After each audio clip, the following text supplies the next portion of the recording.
Welcome back to my channel fine maths classes. So ഇന്നത്തെ ക്ലാസ്സിൽ നമ്മൾ പഠിക്കാൻ പോകുന്നത് 7th ചാപ്റ്റർ കോർഡിനേറ്റ് ജോമെട്രിയിലെ എക്സ്ട്രാ ക്വസ്റ്റ്യൻ ആണ്. അപ്പോൾ എൻ്റെ ചാനൽ കാണുന്നവർ സബ്സ്ക്രൈബ് ചെയ്യാനും ലൈക്ക് ചെയ്യാനും കമൻറ്റ് ചെയ്യാനും മാക്സിമം ഷെയർ ചെയ്ത് സപ്പോർട്ട് ചെയ്യാനും മറന്നു പോകരുത്. സോ നമ്മുടെ ക്വസ്റ്റ്യൻ ഇതാണ്: find the ratio in which the line segment joining 2, -3 and 5, 6 is divided by x-axis. Okay, അപ്പോൾ നമുക്ക് എന്ത് ചെയ്യാം? x-axisഉം അതേപോലെ തന്നെ y ആക്സിസും നമുക്ക് ജസ്റ്റ് ഒന്ന് വരയ്ക്കാം, നിങ്ങൾക്ക് മനസ്സിലാക്കി തരുന്നതിന് വേണ്ടിയിട്ട്. ഇവിടെ ഒറിജിനും. ഓക്കെ, ഇനി എന്താ പറഞ്ഞിരിക്കുന്നത്? ഒരു ലൈൻ സെഗ്മെന്റിനെ എക്സ് ആക്സിസ് ഡിവൈഡ് ചെയ്തിരിക്കുന്നു എന്നാണ് പറഞ്ഞിരിക്കുന്നത്. അപ്പം ദേ മിസ് ലൈൻ സെഗ്മെന്റ് വരച്ചു, അതിന് നമുക്ക് എ ബി എന്ന് പേര് കൊടുക്കാം. ഇതിനെ എക്സ് ആക്സിസ് എന്ത് ചെയ്തിരിക്കുന്നു? ഡിവൈഡ് ചെയ്തിരിക്കുന്നു. ആ പോയിന്റിന് നമുക്ക് പി എന്നും പേര് കൊടുക്കാം. എ നമുക്ക് 2 - 3 എന്ന് എടുക്കാം, ബി നമുക്ക് 5, 6 എന്നും പറഞ്ഞ് എടുക്കാം. ഇനി ഇതിന്റെ കോർഡിനേറ്റ്സ് എന്ത് വരും? നമുക്കറിയാം എക്സ് ആക്സിസ് ആണ് ഡിവൈഡ് ചെയ്തിരിക്കുന്നത് എന്നുള്ളത്. പക്ഷെ ഈ പോയിന്റിന്റെ നമ്പർ നമുക്ക് അറിയോ? ഇല്ലാത്തതുകൊണ്ട് നമുക്ക് അവിടെ എക്സ് എന്ന് കൊടുക്കാം. ഇനി വൈ ഒന്ന് നോക്കിക്കേ, ഇതിന്റെ നേരെ വൈ നോക്കിക്കഴിഞ്ഞാൽ എന്താ വരുന്നത്? 0. അപ്പൊ പിയുടെ കോർഡിനേറ്റ്സ് എന്താ വന്നത്? എക്സ് 0. ഇനി എന്താ ഇവിടെ പറഞ്ഞിരിക്കുന്നത്? ഈ എക്സ് ആക്സിസ് എ ബി ലൈനിനെ ഡിവൈഡ് ചെയ്തിരിക്കുന്നതിന്റെ റേഷ്യോ കണ്ടുപിടിക്കാനാണ് പറഞ്ഞിരിക്കുന്നത്. റേഷ്യോ എന്ന് പറയുമ്പോൾ m1 m2 അല്ലേ, അതായത് m1:m2 വേണം നമ്മൾ കണ്ടുപിടിക്കാനായിട്ട്. സോ അപ്പം നമുക്കിങ്ങനെ റേഷ്യോസ് കണ്ടുപിടിക്കാൻ പറഞ്ഞു കഴിഞ്ഞാൽ നമ്മൾ k:1 എന്ന് ലെറ്റ് ചെയ്തിട്ട് വേണം നമ്മൾ ചെയ്യാനായിട്ട്. ഓക്കെ, അതായത് let X axis divide AB in the ratio k:1. അപ്പോൾ m1ന് നമുക്ക് k ആയിട്ടും എടുക്കാം, m2ന് നമുക്ക് എന്തായിട്ടും എടുക്കാം? 1 ആയിട്ടും എടുക്കാം. ഓക്കെ, അപ്പോൾ ഈ ഒരു റേഷ്യോയിൽ നമ്മൾ ഡിവൈഡ് ചെയ്യുന്നു എന്ന് നമ്മൾ എന്ത് ചെയ്തു? ലെറ്റ് ചെയ്തു. ഇനി നമ്മൾ ഇത് എങ്ങനെയാണ് കണ്ടുപിടിക്കേണ്ടത്? റേഷ്യോ സെക്ഷൻ ഫോർമുല യൂസ് ചെയ്തിട്ട് വേണം നമ്മളിവിടെ കണ്ടുപിടിക്കാനായിട്ട്. സെക്ഷൻ ഫോർമുല എന്ന് പറയുമ്പോൾ എന്താണ്? Coordinates of P is equal to എന്താണ് നമ്മുടെ section formula? m1 x2 plus m2 x1 by m1 plus m2 then m1 y2 plus m2 y1 by m1 plus m2. ഇതാണ് നമ്മുടെ സെക്ഷൻ ഫോർമുല എന്ന് പറയുന്നത്. Okay miss, അത് കുറച്ചും കൂടി ഒന്ന് നീറ്റായിട്ട് ഇങ്ങോട്ട് എടുത്ത് എഴുതാവേ. അവിടെ എന്താ പറ്റിയെന്ന് വെച്ചാൽ അതിൻ്റെ ഇടയിലായിപ്പോയി. ഒന്നും കൂടി ഒന്ന് എഴുതുന്നതാണ് കേട്ടോ, അവിടെ സ്ഥലമില്ലായിരുന്നു. ഇല്ലേ പിന്നെ നിങ്ങൾക്ക് പറഞ്ഞു തരുമ്പോഴേ നിങ്ങൾക്ക് തന്നെ പ്രശ്നം വരും. ഓക്കെ, ഇവിടെ എന്ന് പറയുന്നത് കോർഡിനേറ്റ്സ് ഓഫ് പി. അപ്പൊ ഇതാണ് നമ്മുടെ section formula. Coordinates of P എന്ന് പറഞ്ഞാൽ എന്തൊക്കെയാണ്? x0 is equal to m1 എന്ന് പറഞ്ഞാൽ k ആണ്, x2 x1 ഒക്കെ വേണം. അപ്പോൾ നമുക്കൊരു കാര്യം ചെയ്യാം, ഇതിൻ്റെ പോയിന്റുകൾ അതായത് എയും ബിയും ഒന്ന് എടുത്ത് ഇവിടെ എഴുതിയേക്കാം, എന്നാലേ നമുക്കത് മാർക്ക് ചെയ്യുന്ന കറക്റ്റായിട്ട് ചെയ്യാൻ പറ്റും. a is equal to 2 - 3, b is equal to 5, 6. അപ്പോൾ x1 y1 ഒക്കെ എന്ന് പറയുന്നത് എന്ത് വരും?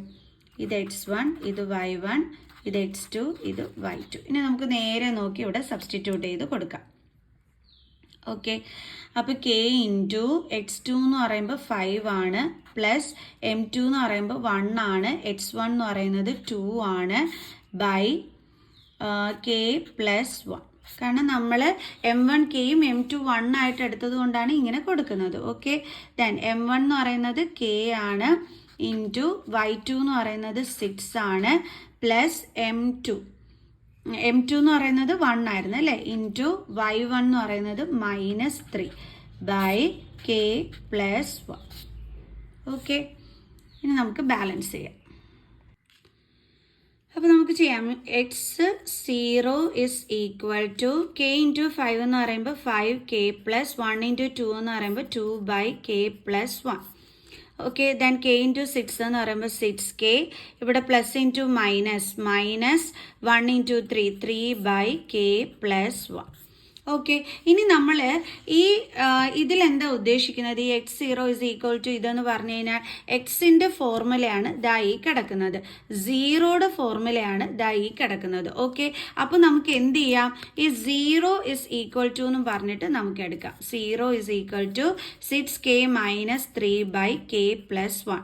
സോ നമ്മൾ ക്രോസ് മൾട്ടിപ്ലൈ ചെയ്യുന്നു, അതായത് 0യും k പ്ലസ് 1 ആയിട്ട്. അപ്പോൾ 0 into k plus 1 is equal to 6k minus 3. 0 into k plus 1 എന്താണ്? 0. 0 is equal to 6k minus 3. ഇത് മിസ് ഒന്ന് കറക്റ്റ് ചെയ്ത് എഴുതിയാണ്.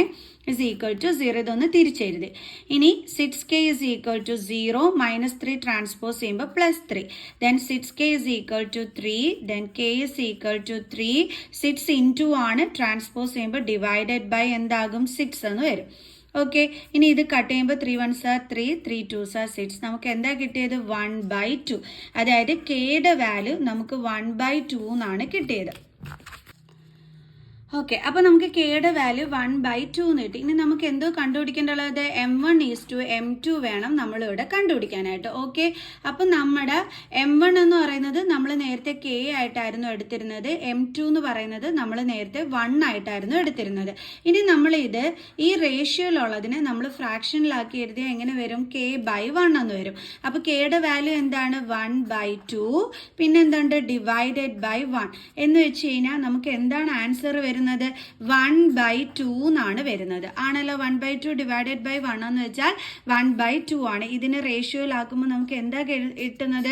1:2 എന്നാണ് നമുക്ക് കിട്ടുന്നത്. അതായത് നമ്മുടെ റിക്വേർഡ് റേഷ്യോ എന്ന് പറയുന്നത്, അപ്പോൾ എന്താണ്? therefore required ratio is equal to 1:2.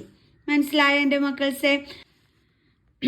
അതായത് നമ്മളിപ്പോൾ k/1ന് നമ്മൾ റേഷ്യോയിലോട്ടാക്കി എഴുതുന്നത് എങ്ങനെയാണ്? k:1 എന്ന്. അതേപോലെ നമ്മൾ 1/2നെ റേഷ്യോയിലോട്ടാക്കി എങ്ങനെ എഴുതുന്നത്? 1:2 എന്ന്. അതാണ് നമ്മുടെ ഇപ്പോൾ നമ്മൾ കണ്ടെത്തിയ റേഷ്യോ എന്ന് പറയുന്നത്, 1:2. ഓക്കെ, അതായത് നമ്മളോട് m1 is to m2 കണ്ടുപിടിക്കാൻ പറഞ്ഞു, നമ്മൾ കണ്ടുപിടിച്ചു. ഓക്കെ, അപ്പം നിങ്ങൾ ഇതേപോലെ ഇപ്പം ഇതിനകത്ത് 2 പാർട്സ് ആണ് ഉള്ളത് അല്ലേ? അപ്പം നമ്മൾ ഇതേപോലെ ഏതെങ്കിലും ഒരു പാർട്ട് എടുത്ത് നമ്മൾ കണ്ടുപിടിച്ചാൽ മതി. ഇവിടെ ഇപ്പോൾ 0 വന്നിരിക്കുന്നത് കൊണ്ട് നമുക്ക് 6k minus 3/k+1 equal to 0 എന്ന് എടുത്ത് എഴുതി കഴിഞ്ഞ് കഴിഞ്ഞാൽ നമുക്ക് ഈസി ആയിട്ട് കെയുടെ വാല്യൂ കണ്ടെത്താനും അതുവഴി റേഷ്യോ കണ്ടെത്താനും പറ്റും. ഓക്കെ ആണോ എൻ്റെ മക്കൾസേ? ഇത് നമ്മുടെ ഇപ്രാവശ്യത്തെ മോഡൽ എക്സാമിന് ചോദിച്ച ക്വസ്റ്റ്യൻ ആണ്. അപ്പോൾ എല്ലാവർക്കും മനസ്സിലായി കാണുമെന്ന് വിചാരിക്കുന്നു. So by.